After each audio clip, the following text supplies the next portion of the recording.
মগবাজারের জংধরা তালা আর গুলশানের বালুর ট্রাক, এই দুইয়ের আড়ালে লুকিয়ে আছে ১৬ বছরের এক রক্তাক্ত ইতিহাস। ফাঁসির দড়ি বনাম আপোষের রাজনীতি, ত্যাগের পাল্লায় কার ওজন বেশি? শেখ হাসিনার পতন কি আসলেই জামাত শিবিরের হাত ধরে? সত্যটা তর্কের চেয়েও অনেক বেশি ভয়ঙ্কর। আসুন জানি রাজনীতির সেই অজানা সমীকরণ। কিছু খেতে পর্যন্ত পারিনি, আমার বাড়ির লোকজনকে কিছু খেতে পর্যন্ত দেয়নি, আমাকে এক কাপড়ে বাড়ি থেকে বেরিয়ে আসতে হলো। মগবাজারের তালা খুলতে পারিনি জামায়াত, আর বিএনপি পারিনি গুলশানের বালুর ট্রাক সরাতে। অনলাইনে এক পক্ষ আর এক পক্ষ এভাবেই মন্তব্য চলছে গত কয়েকদিন। আমরা তর্কের খাতিরে জামায়াত তালা খুলতে পারিনি এটাও তাদের এক ধরনের অযোগ্যতা বলে ধরে নিব। তবে সেই অযোগ্যতায় যাওয়ার পূর্বে দেখে নেওয়া যাক গত ১৬ বছরে জামায়াত এবং বিএনপি কি প্রতিবন্ধকতার মধ্যে সময় কাটিয়েছে। জামায়াতে ইসলামী ঢাকা মহানগর সভাপতি নুরুল ইসলাম বুলবুল ও সাধারণ সম্পাদক শফিকুল ইসলাম মাসুদ সহ দলটির ১০ নেতাকর্মীকে আটক করেছে পুলিশ। শুক্রবার রাতে কদমতলী থানার একটি বাড়িতে অভিযান চালিয়ে তাদের আটক করা হয়। আমরা নিশ্চয়ই জানি বাংলাদেশ জামায়াত-ই-ইসলামীকে ফ্যাসিবাদী সরকার সর্বপ্রথম টার্গেট করে।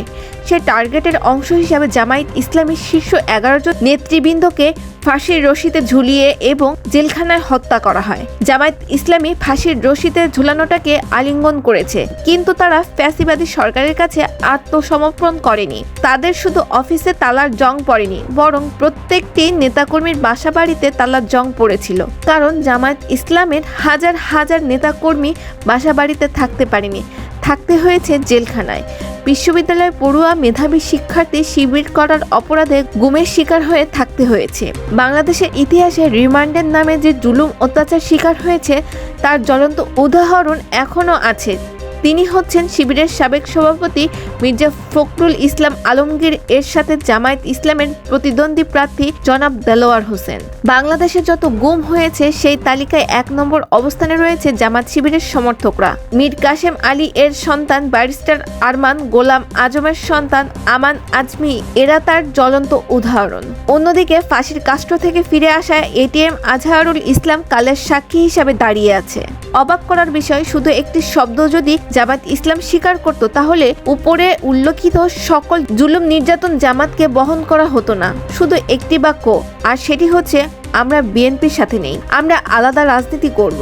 তাহলেই আওয়ামী লীগের কোনো অভিযোগ জামায়াতের উপরে থাকতো না। কিন্তু জামায়াত ইসলামী নীতি এবং আদর্শের কারণে, কমিটমেন্ট রক্ষার কারণে বিএনপিকে ছেড়ে যায়নি, বরং ইনসাফের সাথে ফাঁসির রশিকে বরণ করে নিয়েছে। জামাত চাইলে ফাঁসির রশিতে ঝোলা লাগতো না, মগবাজারের অফিস সহ বাংলাদেশের কোথাও তালা ঝুলানো লাগতো না। শুধু একটা জিনিস লাগতো, সেটি হচ্ছে আপোষকামিতার রাজনীতি। এখন আসুন, বাংলাদেশের আর কোন রাজনৈতিক দলের শীর্ষ নেতৃবৃন্দকে সরাসরি ফাঁসির কাষ্ঠে ঝুলানো হয়েছে? এর একটা উদাহরণ কি আপনি আমি দেখতে পারবো? নিশ্চয়ই উত্তর হচ্ছে না। এখানে আপনার ৪ চাকার বালুর ট্রাক সরানোর বিষয়টি সামনে চলে আসে, কারণ আপনি ফাঁসির রশিতে ঝুলেননি, আপনি সরাসরি জামায়াতের মতো আক্রান্ত হননি। তাহলে আপনি কেন একটি বালুর ট্রাক ঠেলে ৫ হাত সরাতে পারলেন না? উত্তর হচ্ছে, এই দেশনেত্রী বেগম খালেদা জিয়ার যে সাহসিকতার রাজনীতি, সেই রাজনীতি অনেকেই করতে পারেননি। সে কারণে বেগম খালেদা জিয়া বারবার বের হতে চাইলেও আপনারা তার পাশে এসে দাঁড়াতে পারেননি। বাংলাদেশের বিএনপির সকল অফিস কি বন্ধ ছিল? উত্তর হচ্ছে না, কারণ বিএনপিকে আওয়ামী লীগ বড় কোনো প্রতিদ্বন্দ্বী মনে করেনি। আওয়ামী লীগ জানতো যে বিএনপি সারা দেশের সমগ্র শক্তি একত্র হলেও তাদের কোনো ক্ষতি করতে পারবে না, তাই অফিস খোলা রাখায় তাদের কোনো ক্ষতি নেই। তবে পুলিশ মাঝে মাঝে বিএনপির কিছু জায়গায় কুতকুত খেলতে চাইতো। এটা একটু এই দলের নেতাদেরকে অ্যাক্টিভ রাখার জন্য করা হতো। তবে পুলিশ জানতো একমাত্র খালেদা জিয়া, যিনি শতভাগ দেশপ্রেমিক, তাকে আটকিয়ে রাখা সম্ভব নয়। তাই তাকে প্রতিরোধ করার জন্য বালুর ট্রাক বসানো হয়েছিল। এখন প্রশ্ন এই জায়গায় যে বিএনপি তখন কেন সেই বালুর ট্রাককে সরাতে পারেনি? আওয়ামী লীগ বাংলাদেশের সবচেয়ে কাকে বেশি ভয় পেত? উত্তর হচ্ছে সহজ, যাকে আওয়ামী লীগ বাংলাদেশের রাজনীতি থেকে নিষিদ্ধ করেছে তাকেই। বাংলাদেশ আওয়ামী লীগের আমলে নিষিদ্ধ হওয়া দলের নাম হচ্ছে জামাত শিবির। প্রথমে জামাত শিবিরের প্রতীক বাতিল করা হলো আইন আদালতের মাধ্যমে, পরবর্তীতে ফুল কার্যক্রম নিষিদ্ধ করা হলো 24-এর 1 আগস্ট। অনেকেই প্রশ্ন তুলে বাংলাদেশ থেকে আওয়ামী লীগ বিতাড়িত হওয়ার কারণ কি? সহজ উত্তর হচ্ছে একটাই, জামাত শিবিরের সাথে পাঙ্গা লড়তে যাওয়া। কারণ কোনো আদর্শবাদী সংগঠনকে চূড়ান্তভাবে নিষিদ্ধ করে দেওয়া যায় না, যেটা জামাত শিবিরের সাথে আওয়ামী লীগ করেছে। আওয়ামী লীগ নিজেও জানতো জামাত শিবিরই তাদের জন্য সবচেয়ে বড় বাধা, তাই কথায় কথায় জামাত শিবিরকে গালিগালাজ করত। তাহলে বিএনপি এবং জামাত ইসলামের মধ্যে রাজনৈতিক পার্থক্য কি? সহজ উত্তর হচ্ছে, জামাত ইসলামী শত প্রতিকূলতার মধ্যেও এক সাইদের ফাঁসির রায়ের পর অন্তত 2 শতাধিক মানুষ জীবন দিয়েছে রাজপথে। অন্যদিকে সালাউদ্দিন কাদের চৌধুরীর মতো মানুষ ফাঁসির রশিতে মৃত্যুবরণ করার পরেও খোদ চট্টগ্রামেও একটি হরতাল পালন করতে পারেনি বিএনপি। জামায়াতের নেতৃবৃন্দদের ফাঁসি হওয়ার পরে সারা বাংলাদেশে জামাত ইসলামের যেভাবে গায়েবানা জানাজা পড়েছে, বিএনপি সেখানে সাকা চৌধুরীর জন্য একটু দোয়াও করতে পারেনি। জামাত শিবির যেখানে মিছিল মিটিংয়ে রাজপথে রক্ত দিয়েছে, সেখানে বিএনপি আওয়ামী লীগের ছোড়া ফাঁকা গুলিতেই মাঠ ছেড়ে পালিয়েছে, কিংবা গরুর মাঠে সভা সমাবেশ করেছে। এটা নিশ্চিত করেই বলতে হবে, এই দুটি দলই নির্যাতিত নিপীড়িত ছিল, তাতে কোনো সন্দেহ নেই। কিন্তু নির্যাতনের মাত্রাটা দল হিসেবে ভোগ করেছে জামাত শিবির, আর ব্যক্তি হিসেবে ভোগ করেছে জিয়া পরিবার ও বেগম খালেদা জিয়া। বিএনপির সাধারণ শত শত কর্মী মামলা হামলা শিকার হয়েছে, তাতেও কোনো সন্দেহ নেই।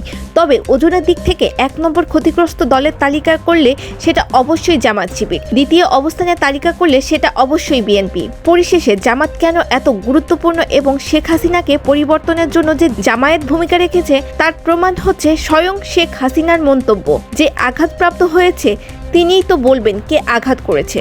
সেই হিসাবে শেখ হাসিনার মন্তব্যই প্রমাণিত হয় জামায়াত শিবিরই ফ্যাসিবাদ মুক্ত দেশ করেছে। আবার ভোটের মাঠেও শেখ হাসিনার বক্তব্য প্রমাণিত হয় জামায়াতই ক্ষমতায় আসতো, কিন্তু আওয়ামী লীগের সমর্থন বিএনপির প্রতি থাকায় জামায়াতকে আসতে দেওয়া হয়নি। তর্ক বিতর্ক যাই হোক না কেন, বালুর ট্রাক না সরানোর রাজনীতি বাংলাদেশের রাজনীতিতে যুগ যুগ ধরেই থেকে যাবে। কারণ দেশনেত্রী বেগম খালেদা জিয়া অপেক্ষা করে বলেছিলেন, তোমরা চাপাবাজির রাজনীতি বন্ধ করো। ওই যে বলেছি যে খালেদা জিয়া ভবনে রাজপথ ছাড়ি নাই, এই কথাই আমি বিশ্বাসী নই, এই কথা আমি মানি না। রাজপথে আমি কেন অনেককে বলবো, আমার নেতাদেরও বলবো যে রাজপথে থাকার কথা থাকে নাই, রাজপথ ছাড়ি নাই বলে ভুল হবে, রাজপথ ছাড়ি নাই বলে ভুল হবে।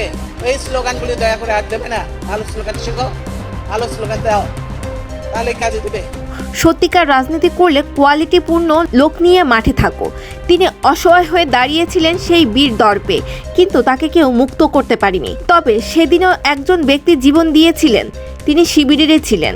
দর্শক, এই বিশ্লেষণটি আপনার কাছে কেমন মনে হলো কমেন্টে আপনার মতামত জানাবেন।